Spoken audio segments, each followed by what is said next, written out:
नमस्कार दोस्तों, आप सभी लोगों का स्वागत है आपके अपने यूट्यूब स्टडी विथ मंतोष में। आज हम लोग क्वेश्चनों को देख लेते हैं जो जियोग्राफी के हैं। बीपीएससी, डीएसएसबी, ए स्टेट, जो भी एग्ज़ाम आप देना चाहें सबके लिए पर्याप्त है। आज का पहला क्वेश्चन है, सूची 1 को सूची 2 से मिलान करना है। आइए देखते हैं इसको। और चैनल पे जो लोग नए होंगे चैनल को सब्सक्राइब कर लीजिएगा, बेल आइकन को दबा लीजिएगा। सूची 1 में है भारतीय जनजातियाँ, सूची 2 में है राज्य। बैगा असम, भूटिया सिक्किम, करबी उत्तराखंड, रंगपा मध्य प्रदेश। तो इसका मिलान करना है। देखिए, बैगा या इसका नाम है बैगा, बैगा या बैगा, ठीक। ये कहाँ पाया जाता है? तो ये पाया जाता है मध्य प्रदेश में है। ये जनजाति मध्य प्रदेश में है। भूटिया की अगर बात करें तो ये उत्तराखंड में है। करबी की बात करें तो करबी असम में है। रंगपा की बात करें तो ये सिक्किम में है। इसका सही ऑप्शन है option number B, DCAB। Baiga Madhya Pradesh, Bhutia Uttarakhand, Karbi Assam, रंगपा Sikkim. चलिए अगला प्रश्न देखते हैं। अगला प्रश्न है,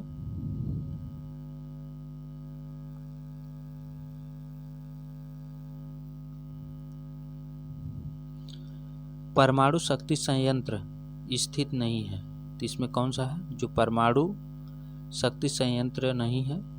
कलपक्कम, काकरापारा, रावतभाटा, ओबरा। तो इसका सही ऑप्शन कौन सा है?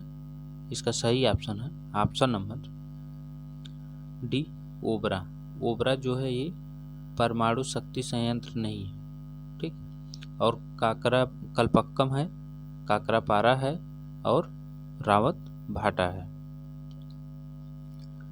ठीक। अगर हम कलपक्कम की बात करें तो कलपक्कम कहाँ है? तो कलपक्कम है तमिलनाडु। ये सब के बारे में इतना जानना है कि इसका राज्य कहाँ कहाँ है, ये सब जरूरी है। ये मत देखिए कि बीच में पहले सर्कल है तो इसका जो है कि बस यही आंसर, सिर्फ आंसर सही मतलब नहीं है, इसके बारे में और भी जानकारी रखना है। तमिलनाडु कलपक्कम, काकरापारा हो जाएगा गुजरात, रावतभाटा ये हो जाएगा राजस्थान, ये राजस्थान। और ओबरा जो है ये उत्तर प्रदेश, उत्तर प्रदेश। चलिए अगला देखते हैं। अगला है अल्फा अल्फा। अल्फा अल्फा क्या है? एक जानवर है, एक प्रकार की घास है, एक जनजाति है, एक नगर है। इसका सही ऑप्शन कौन सा है? अल्फा अल्फा जो है ये एक प्रकार की घास है। और ये कहाँ की घास है? सबसे पहले ये उष्णकटिबंधीय घास है। कौन सी घास है? उष्णकटिबंधीय घास है,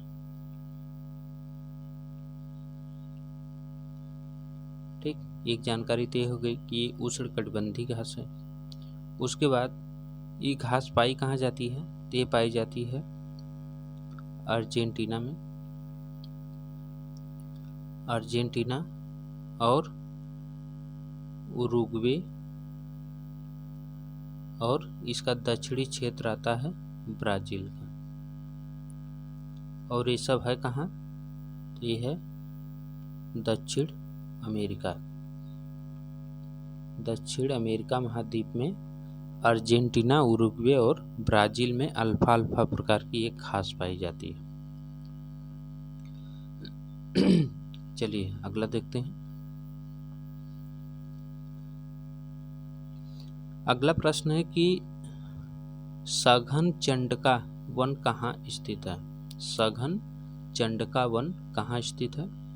जो है देखिए, ये ऐसे वनों का नाम कुछ लोग सुने होंगे, लेकिन कुछ लोग जो है पहली बार सुन रहे होंगे। ऑप्शन है बिहार, गुजरात, तेलंगाना, उड़ीसा। सही ऑप्शन है उड़ीसा। उड़ीसा में सघन चंडका वन है। ठीक, और यहीं पे चंडका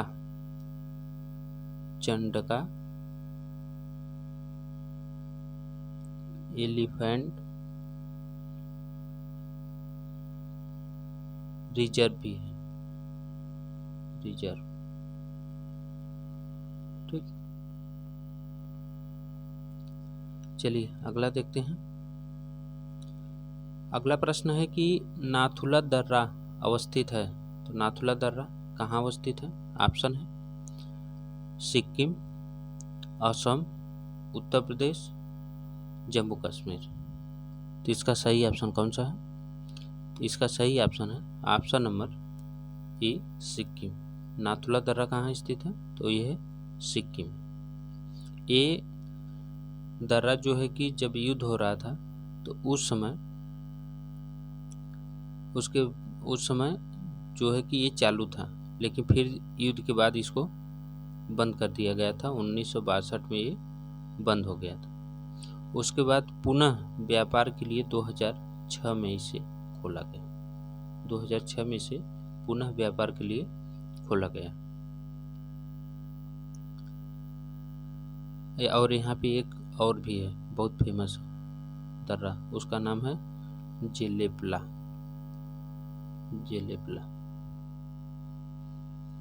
चलिए अगला देखते हैं। अगला है कि निम्न में कौन से दो पर्वत लगभग समानांतर हैं? इसमें कौन से दो पर्वत हैं जो समानांतर हैं? ऑप्शन है अरावली और विंध्याचल, सतपुड़ा और अरावली, विंध्याचल और सतपुड़ा एवं सह्याद्री। तो इसका सही ऑप्शन है विंध्याचल और सतपुड़ा जो है ये दोनों लगभग समानांतर हैं। ठीक, चलिए अगला देखते हैं।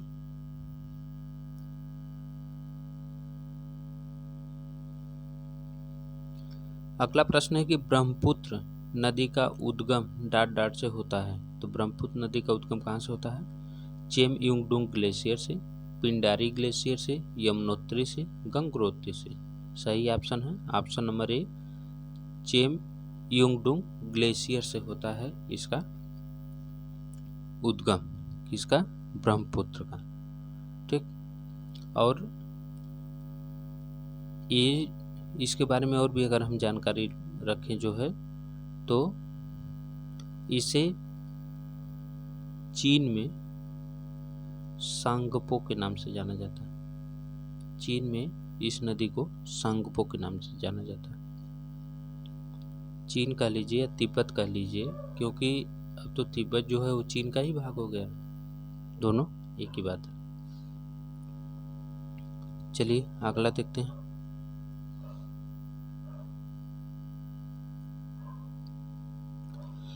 अगला प्रश्न है निम्नलिखित में से भारत में हिमालय की सबसे ऊंची चोटी कौन सी है?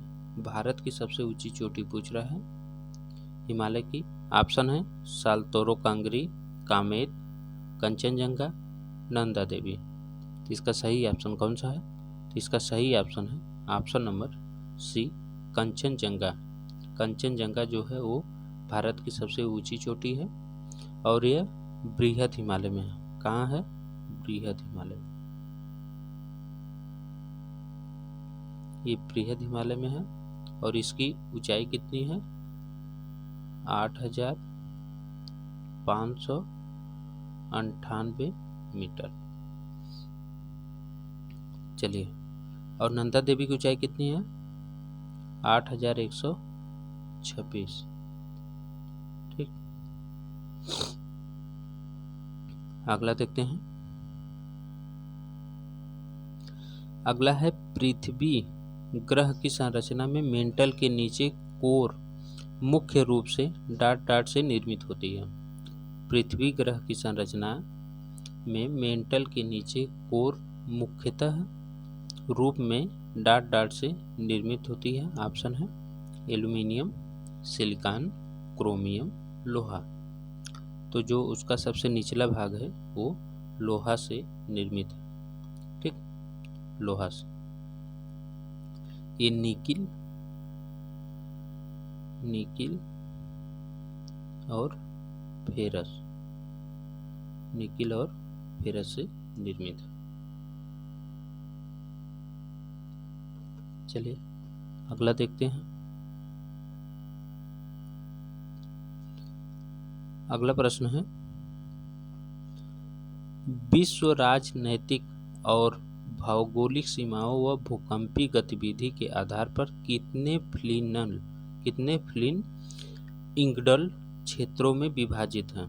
फिर सुन लीजिए, विश्व राजनैतिक और भौगोलिक सीमाओं व भूकंपीय गतिविधियों के आधार पर कितने फ्लिन इंगडल क्षेत्रों में विभाजित हैं?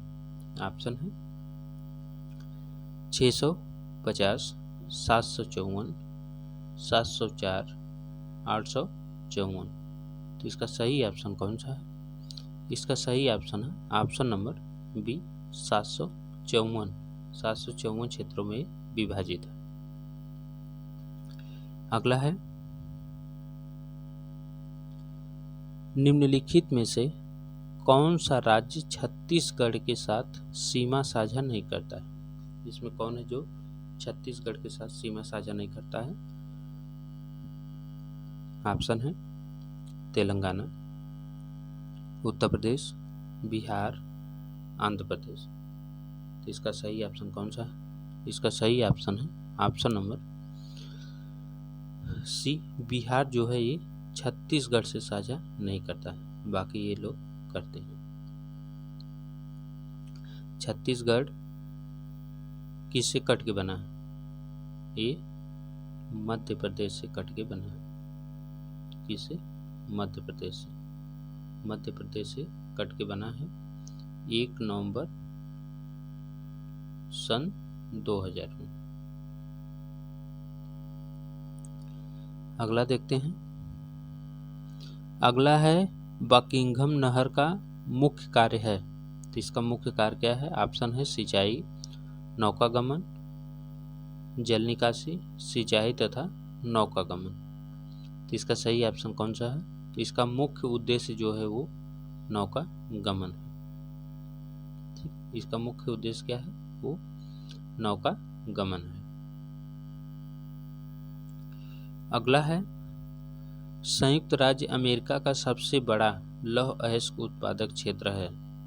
ऑप्शन है उत्तर पूर्वी एप्लेशियन प्रदेश, अलबामा प्रदेश, पश्चिमी प्रदेश, सुपीरियर झील। तो इसका सही ऑप्शन कौन सा है? तो इसका सही ऑप्शन है ऑप्शन नंबर डी, सुपीरियर झील जो है ये संयुक्त राज्य अमेरिका का सबसे बड़ा लौह अयस्क उत्पादक क्षेत्र है। और सुपीरियर झील में अगर बात करें तो कौन सा क्षेत्र? मेसाम्बी, बर्मिलियन, क्यूना, गोजविल, मिनोमिनी, ये सब एरिया। ठीक, चलिए अगला देखते हैं। अगला है डेट्रायट। डेट्रायट डाट डाट के लिए प्रसिद्ध है। किसके लिए प्रसिद्ध है? ऑप्शन है स्वचालित वाहन उद्योग, सूती उद्योग, रेयान उद्योग, रसायन उद्योग। तो इसका सही ऑप्शन कौन सा है? तो इसका सही ऑप्शन है ए, स्वचालित वाहन उद्योग के लिए प्रसिद्ध है। ऑप्शन नंबर ए सही हो जाएगा। डेट्रायट जो है ये यूएसए के ईरी झील पे स्थित है। इस पे ईरी झील पर स्थित है। चलिए अगला देखते हैं।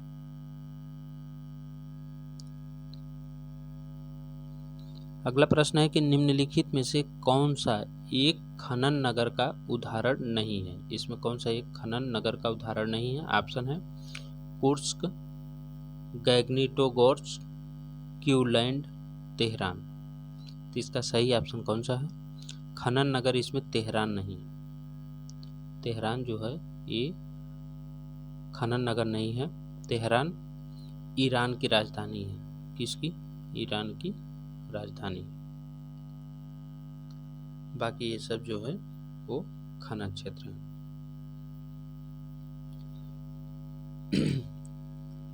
अगला है संसाधन विकास के नियंत्रण अथवा निर्देशन को क्या कहा जाता है? संसाधन विकास के नियंत्रण अथवा निर्देशन को क्या कहा जाता है? ऑप्शन है संसाधन प्रयोज्यता, संसाधन आवंटन, संसाधन प्रबंधन, संसाधन उपलब्धता। तो इसका सही ऑप्शन है ऑप्शन नंबर सी, संसाधन प्रबंधन उसे कहते हैं। अगला प्रश्न है सूची 1 को सूची 2 से सुमेलित करना है। आइए देखते हैं। देखिए सूची है संसाधन के प्रकार और उदाहरण, तो इसको मिलान करना है।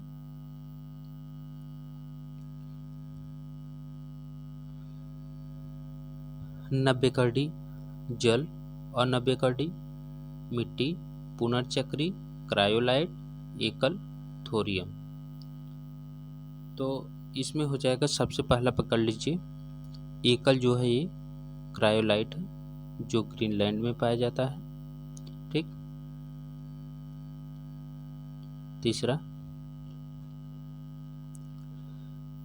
पुनर्चक्र की अगर बात करें तो पुनर्चक्र जो हो जाएगा वो जल का हो जाएगा। ठीक, ये हो जाएगा जल का। उसके बाद अनब्बेकर्डी जो है वो हो जाएगा थोरियम, अनब्बेकर्डी थोरियम, और नब्बेकर्डी जो है वो मिट्टी। तो 2 4 1 3 ऑप्शन नंबर ए सही हो जाएगा। बाकी आप लोग देख लीजिएगा, ये सही है। अगला है इंग्लैंड में पहली बार औद्योगिक क्रांति शब्द का प्रयोग किसने किया था? इंग्लैंड में औद्योगिक क्रांति शब्द का सबसे पहले प्रयोग कौन किया था? ऑप्शन है George Michelet, Oliver Goldsmith, Frederick Eccles, Arnold Toynbee. इसका सही ऑप्शन कौन सा है? इसका सही ऑप्शन है ऑप्शन नंबर डी, अर्नाल्ड टैनबी जो है औद्योगिक क्रांति का इंग्लैंड में सबसे पहले प्रयोग किए थे। ठीक, और इनकी एक पुस्तक थी, कौन सी? Lectures the industrial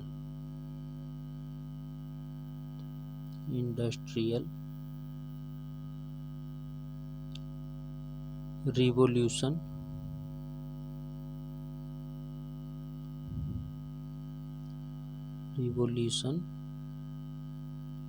in England. पुस्तक थी इनकी lectures the industrial revolution in England, और ये प्रकाशित कब हुई थी? 1844 में। इसी में सबसे पहले ये औद्योगिक क्रांति शब्द का प्रयोग किए थे। ठीक, चलिए अगला देखते हैं। अगला प्रश्न है कि व्यावसायिक श्रमिक किस कलर के रंग से पहचाने जाते हैं? जो व्यावसायिक श्रमिक हैं वो किस कलर के रंग से पहचाने जाते हैं? ऑप्शन है सफ़ेद, नीला, लाल, गुलाबी। सही ऑप्शन है ऑप्शन नंबर ए, सफ़ेद रंग से वो पहचाने जाते हैं। ठीक, चलिए अगला देखते हैं। अगला है कि निम्नलिखित में से कौन जायद की फसल है? इसमें कौन सी जायद की फसल है? चावल, सब्जी, जूट, मक्का। तो इसका सही ऑप्शन कौन सा है? सही ऑप्शन है सब्जी। सब्जी जो है ये जायद की फसल है। अब इसमें आएगा क्या?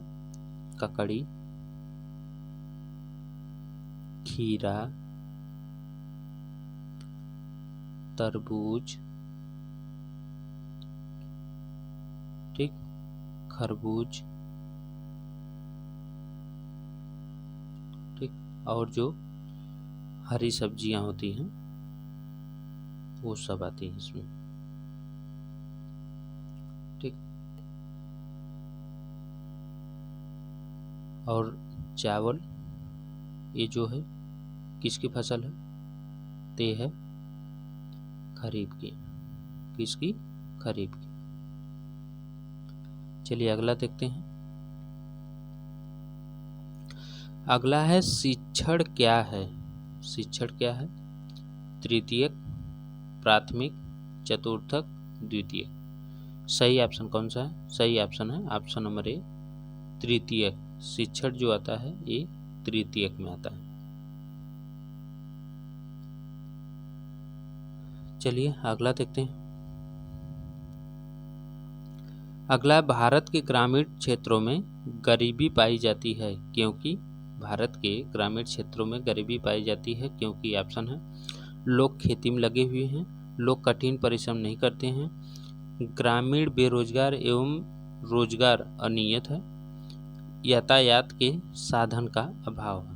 तो इसका सही ऑप्शन कौन सा है, इसका सही ऑप्शन है ऑप्शन नंबर सी। और ये प्रश्न पूछा हुआ है और कई बार पूछा हुआ है, एक बार नहीं कई बार पूछा हुआ है कि भारत के ग्रामीण क्षेत्रों में गरीबी पाई जाती है तो वो ग्रामीण बेरोजगारी एवं रोजगार अनियत है, इसी वजह से यहाँ पे गरीबी पाई जाती है। चलिए अगला देखते हैं।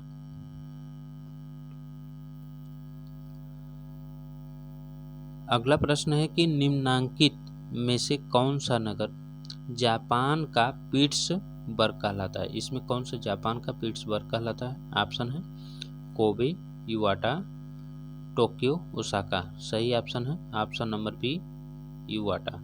युवाटा जो है वो जापान का पीट्सबर्ग कहलाता है।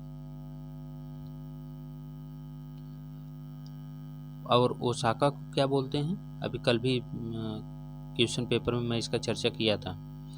तो ओसाका को पूर्व का मानचेस्टर बोलते हैं, पूर्व का मानचेस्टर। टोक्यो उसकी राजधानी है। चलिए अगला देखते हैं। लद्दाख चलवासी कृषि संबंधित है। लद्दाख चलवासी कृषि संबंधित है। ऑप्शन है इंडोनेशिया, मलेशिया, ब्राजील, श्रीलंका। तो इसका सही ऑप्शन कौन सा है, तो इसका सही ऑप्शन है option number B, Malaysia. Malaysia जो है वो लद्दाख संबंधित है। इंडोनेशिया जो है वो हुमा से, हुमा इंडोनेशिया में स्थानांतरित कृषि जो होती है वो हुमा है। ब्राजील में रोका, ब्राजील में रोका। और श्रीलंका में जो है वो चेन्ना है, श्रीलंका में चेन्ना।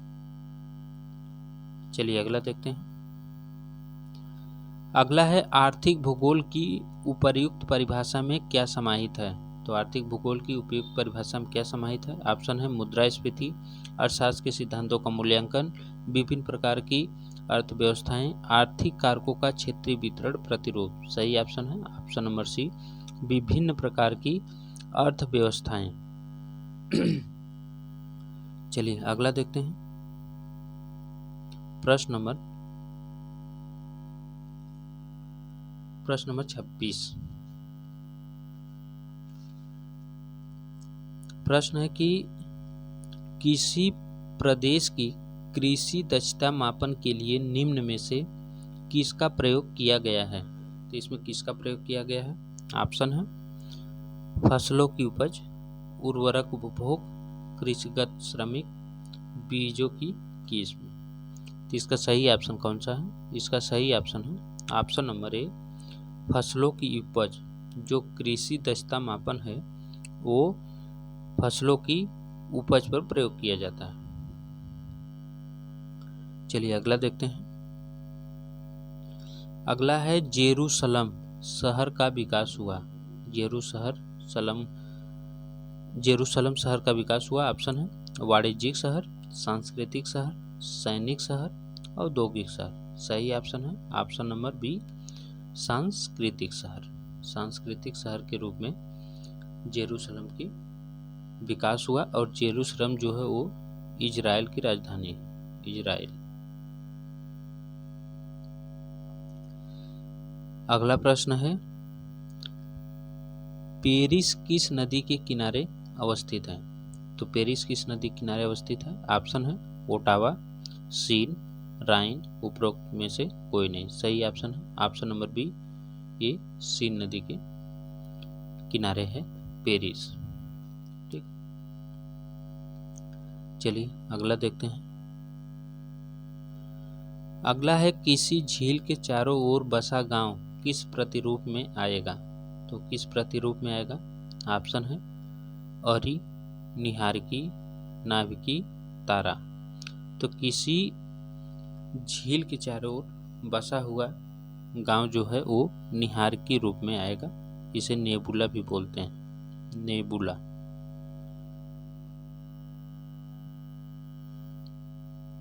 चलिए अगला देखते हैं। सबसे पहले कौन सी प्रजाति उत्पन्न हुई थी? तो कौन सी प्रजाति सबसे पहले उत्पन्न हुई थी? ऑप्शन है ऑस्ट्रेलाइट, मंगोलाइट, निग्रो, निग्रिटो। तो इसका सही ऑप्शन कौन सा है? तो इसका सही ऑप्शन है option number D, Negrito. Negrito जो है वो सबसे पहले प्रजाति उत्पन्न हुई थी। अगर इसका हम पूरा देख लें ब्यूरर, तो देखिए कौन कौन इसमें है। सबसे पहला हो जाएगा निग्रिटो, ठीक। दूसरा हो जाएगा निग्रो, तीसरा हो जाएगा ऑस्ट्रेलाइट, तीसरा ऑस्ट्रेलाइट, चौथा हो जाएगा भूमध्य सागरी, भूमध्य सागरी,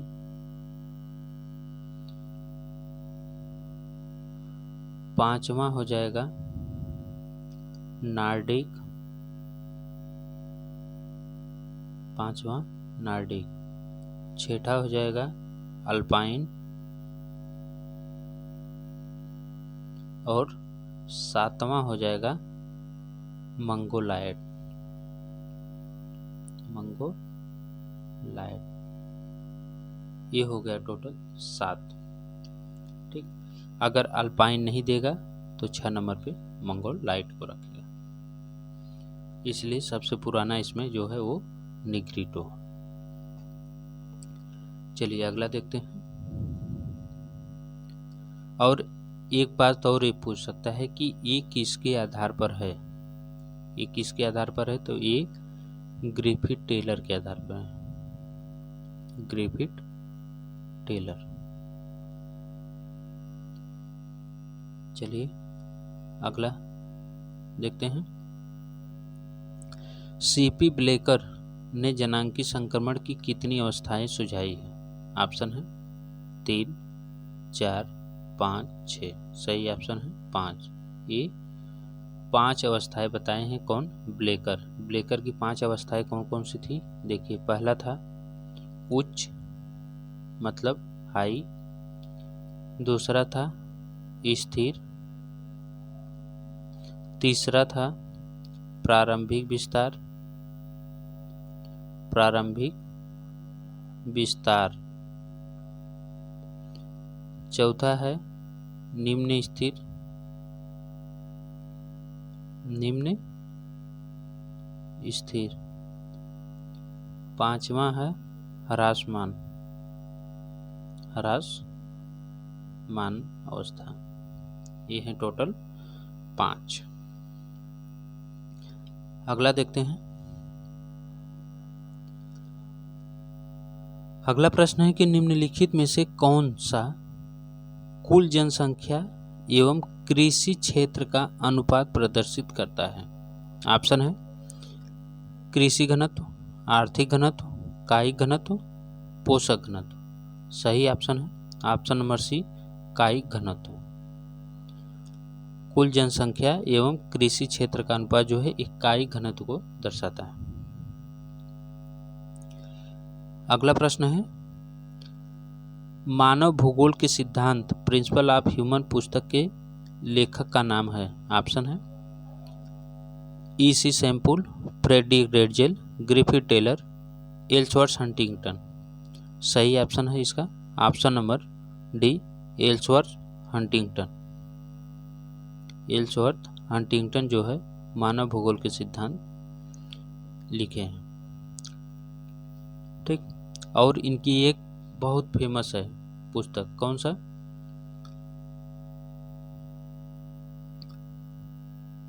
सभ्यता एवं जलवायु, ये भी बहुत फेमस है। चलिए अगला देखते हैं। अगला, पठारों में व्यक्तियों का प्रमुख व्यवसाय है। तो पठारों में व्यक्तियों का प्रमुख व्यवसाय क्या है? ऑप्शन है कृषि, पशुपालन, खनन, मत्स्य पालन। सही ऑप्शन है ऑप्शन नंबर बी, पशुपालन। पशुपालन जो है ये पठारों का प्रमुख व्यवसाय है। अगला है,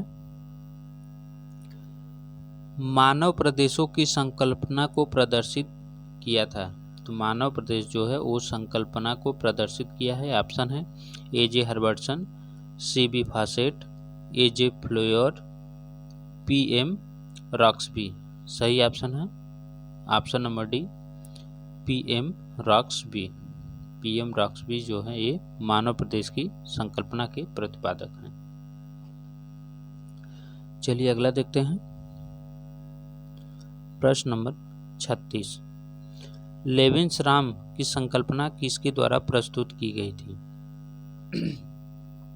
तो लेविन्सराम किसकी संकल्पना है? इसका सही ऑप्शन है ऑप्शन नंबर सी, रेडजेल की है।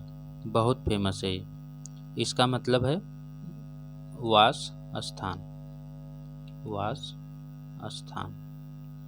लेविन्सराम का मतलब है वास स्थान।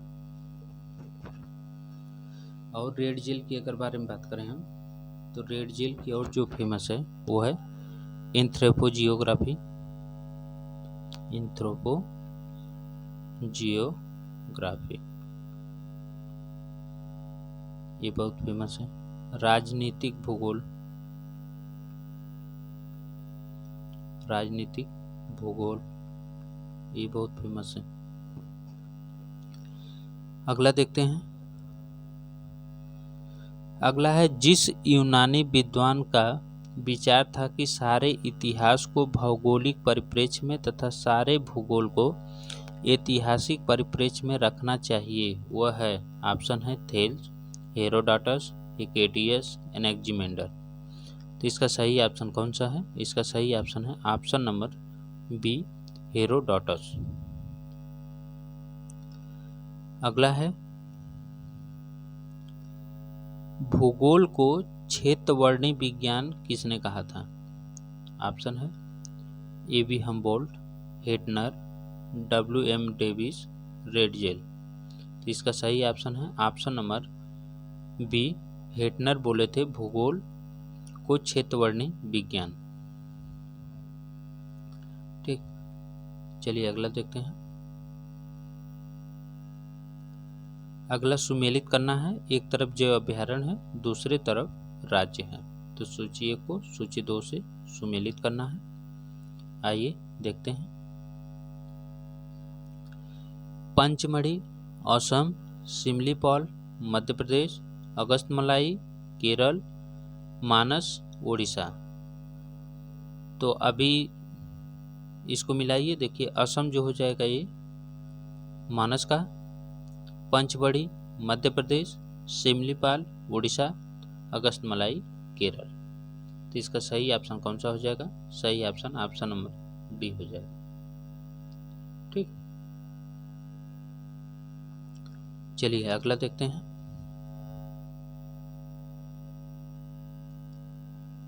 अगला प्रश्न है प्रश्न नंबर 40, पारिस्थितिक अनुक्रम सामान्यतः जन्म देता है। तो पारिस्थितिकी अनुक्रमण किसको जन्म देता है? ऑप्शन है habitat, biome, climatic frontier, climax. सही ऑप्शन है ऑप्शन नंबर डी, क्लाइमेक्स को यही जन्म देता है। अगला प्रश्न है, निम्नलिखित में से हरित क्रांति गैस को कम करने का प्रथम सम्मेलन कौन सा है? तो हरित गृह गैस को कम करने का प्रथम सम्मेलन कौन सा था? ऑप्शन है टोरंटो सम्मेलन, रियो सम्मेलन, मॉन्ट्रियल और क्योटो प्रोटोकॉल। तो इसका सही ऑप्शन है option number D, Kyoto protocol जो है ये पहला सम्मेलन है। और ये कहाँ हुआ था? तो ये हुआ था जापान के एक शहर है, कौन सा? क्योटो, जो जापान की राजधानी, वहीं पे हुआ था ये। कब हुआ था? तो ये हुआ था 1997 में। ठीक। रियो सम्मेलन जो है ये 1992 में हुई थी और ये पृथ्वी सम्मेलन। चलिए अगला देखते हैं।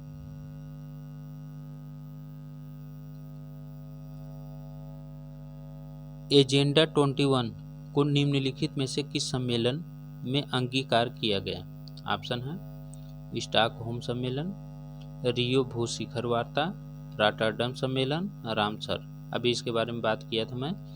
रियो सम्मेलन जो है उसी में ये हुआ था, एजेंडा 21 की बात। ठीक। चलिए अगला देखते हैं। अगला है, मृत और सड़नशील कार्बनिक पदार्थ का अकार्बनिक मृदा पुष्टि कारक में परिवर्तित होना इनके द्वारा है। ऑप्शन है उपभोक्ताओं, उत्पादकों, अपघटकों, श्रेणीकरण प्रक्रियाओं। तो मृत और सड़नशील जो कार्बनिक पदार्थ हैं का अकार्बनिक मृदा पुष्टिकरण में अपघटक करते हैं, डिकम्पोजर्स बोलते हैं इसको। अगला देखते हैं। अगला है, प्रवाल भित्तियां डाट डाट की बनी होती हैं। तो प्रवाल भित्तियां किसकी बनी होती हैं? कोरल पॉलिप्स, रेडियोलैरियन पंख, डायटम, कैल्शियम युक्त पंख। सही ऑप्शन है option number A, coral reef की जो है बनी होती हैं, इसे कोरल पॉलिप्स भी बोलते हैं। ठीक। चलिए अगला देखते हैं। अगला है, सेंट पॉल कटक कहाँ स्थित है? ऑप्शन है अटलांटिक महासागर, हिंद महासागर, प्रशांत महासागर, भूमध्य सागर। सही ऑप्शन है option number B, saint Paul Cuttack जो है ये हिंद महासागर में पाए जाते हैं। इसको याद करने का ट्रिक देखिए, पाल जो है हमारे भारत में पाए जाते हैं बस, इसीलिए पाल जो है हिंद महासागर में। ठीक। तो पाल से पकड़ लीजिएगा, सेंट पॉल हिंद महासागर। चलिए अगला देखते हैं। अगला है, मानसून। मानसून है, मानसून क्या है? मौसमी हवाएं हैं, स्थानीय हवाएं हैं, अस्थायी हवाएं हैं, पछुआ हवाएं हैं। तो मानसून जो है ये मौसमी हवाएं हैं। भारतीय मानसून शब्द कौन दिया था? तो भारतीय मानसून शब्द अल मसूदी दिए थे, अल मसूदी। पूछता है। चलिए अगला देखते हैं।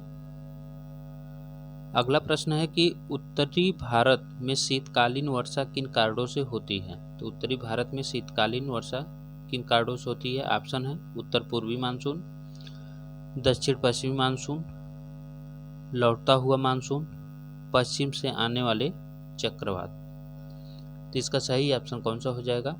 तो इसका सही ऑप्शन है ऑप्शन नंबर डी, पश्चिम से आने वाले चक्रवात। अगर ये शब्द नहीं रहता, इसमें ये नहीं शब्द रहता जो है, तब इसे सही माना जाता। किसे? इसे लौटता मानसून से। ठीक। लेकिन ये है तो यही सही माना जाएगा, पश्चिम से आने वाले चक्रवात से। चलिए अगला देखते हैं।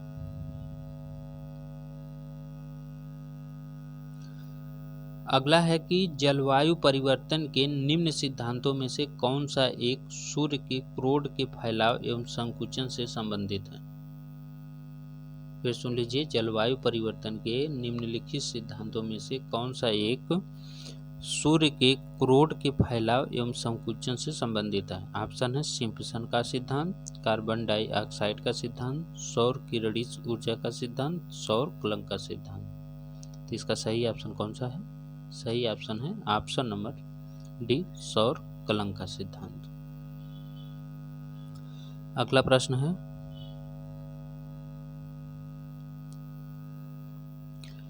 निम्नलिखित में से कौन वर्ष का सबसे ज्यादा सूर्यातप मार्च 21 एवं सितंबर 23 को प्राप्त करता है। ऑप्शन है कर्क, भूमध्य रेखा, मकर रेखा, उपयुक्त रेखा। तो इसका सही ऑप्शन है जो भूमध्य रेखा है वो 21 मार्च और 23 सितंबर को यहाँ पे वो लंबवत पड़ती है, इसीलिए इसको सबसे अधिक ताप मिलता है।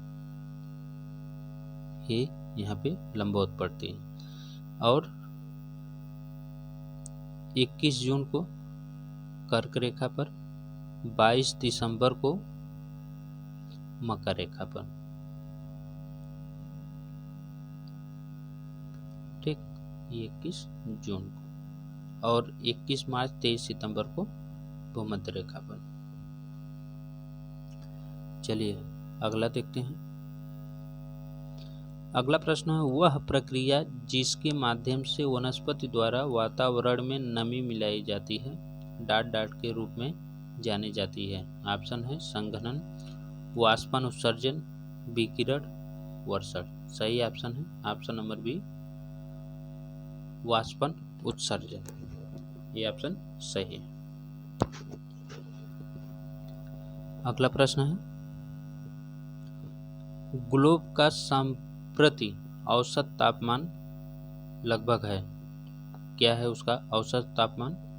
तो इसका औसत तापमान जो है वो है 15 डिग्री सेंटीग्रेड। 15 डिग्री सेंटीग्रेड जो है वो ग्लोब का संप्रति औसत तापमान होता है। ठीक, चलिए अगला प्रश्न देखते हैं। अगला प्रश्न है कि शीत वाताग्र द्वारा उष्ण वाताग्र के अभिलंघन करने तथा धरातली सतह से गर्म वायु के पूर्ण विलोपन के कारण उत्पन्न वाताग्र को कहते हैं। ऑप्शन है अधिविष्ट वाताग्र, ध्रुवीय वाताग्र, वाताग्रीय प्रदेश, अस्थायी वाताग्र। सही ऑप्शन है ऑप्शन नंबर ए, अधिविष्ट वाताग्र। अगला है ऑरोरा बोरियलिस होता है। ऑरोरा बोरियलिस होता है। ऑप्शन है बहिर्मंडल में, आयन मंडल में, ओजोन मंडल में, समताप मंडल में। सही ऑप्शन है ऑप्शन नंबर बी, आयन मंडल में। ऑरोरा बोरियलिस जो होता है वो आयन मंडल में होता है। चलिए अगला देखते हैं।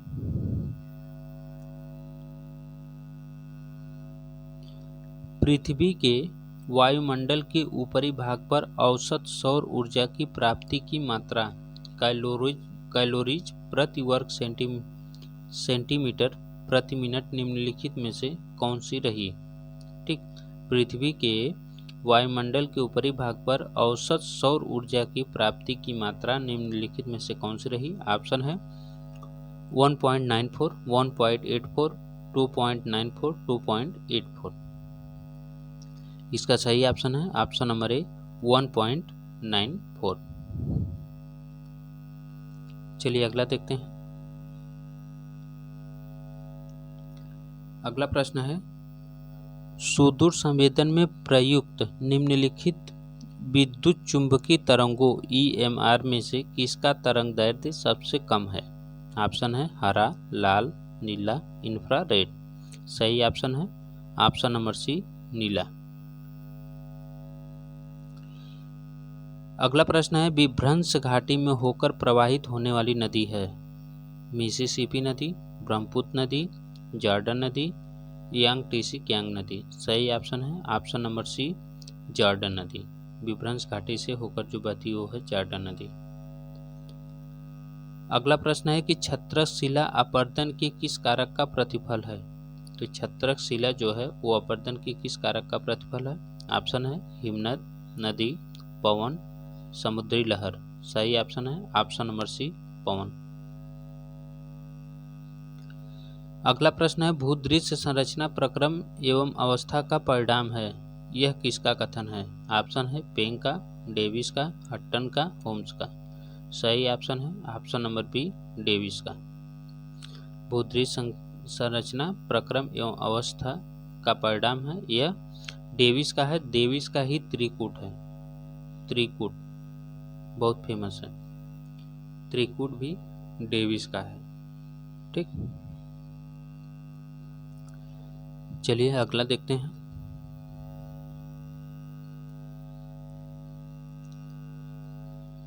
अगला है समुद्र तल प्रसार की धारणा निम्नलिखित में से किसने प्रस्तावित किया।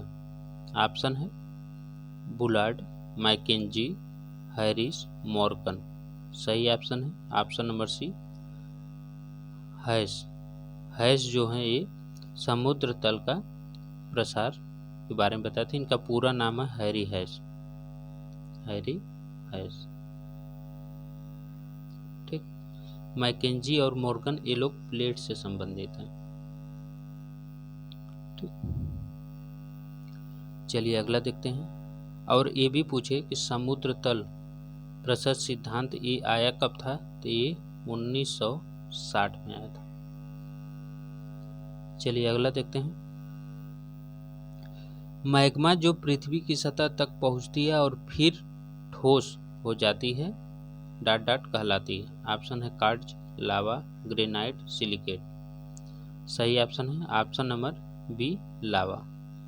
क्या कहलाती है वो लावा कहलाती है। अगला प्रश्न है कि बेसाल्ट सागर परपट्टी का औसत घनत्व है। जो बेसाल्ट सागर है वो परपट्टी का औसत घनत्व है 2.65 ग्राम प्रति घन सेंटीमीटर, 2.75 ग्राम प्रति घन सेंटीमीटर, 2.90 ग्राम प्रति घन सेंटीमीटर, 3.0 ग्राम प्रति घन सेंटीमीटर। द बेसाल्ट सागर परपट्टी का औसत घनत्व 3.0 ग्राम प्रति घन सेंटीमीटर। ठीक, कहीं कहीं आपको ये भी मिलेगा 2.7। ठीक, तो ऑप्शन के अकॉर्डिंग जो होगा वो लगाया गया। अगर ऑप्शन में 3 नहीं होगा तो आप इसको लगा लीजिएगा। चलिए अगला देखते हैं। गुटेनबर्ग डिसकंटिन्यूटी निम्नलिखित में से किसके मध्य पाया जाता है। तो गुटेनबर्ग किसके मध्य पाया जाता है। ऑप्शन है ऊपरी क्रोड तथा निचला क्रोड, मेंटल तथा क्रोड, परपटी और मेंटल, ऊपरी मेंटल, निचला मेंटल। इसका सही ऑप्शन है ये मेंटल और क्रोड के बीच में गुटेनबर्ग पाया जाता है। ठीक, और इसको याद करने का सबसे अच्छा तरीका है कमरे में गुल।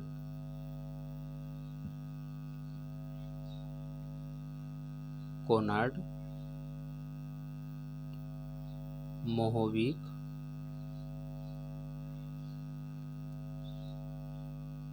रेपिटी,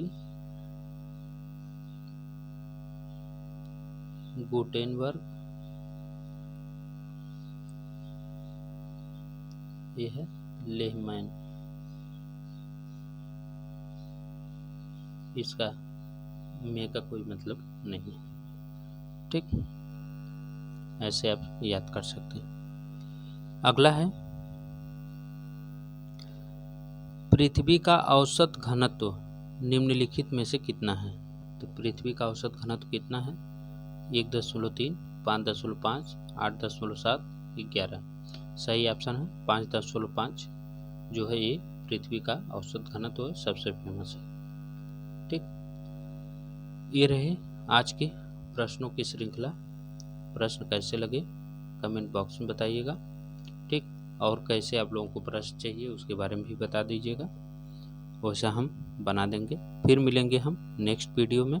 तब तक चैनल को लाइक और सब्सक्राइब करना मत भूलिएगा, वीडियो को शेयर कर दीजिएगा। फिर मिलेंगे नेक्स्ट वीडियो में, तब तक के लिए नमस्कार।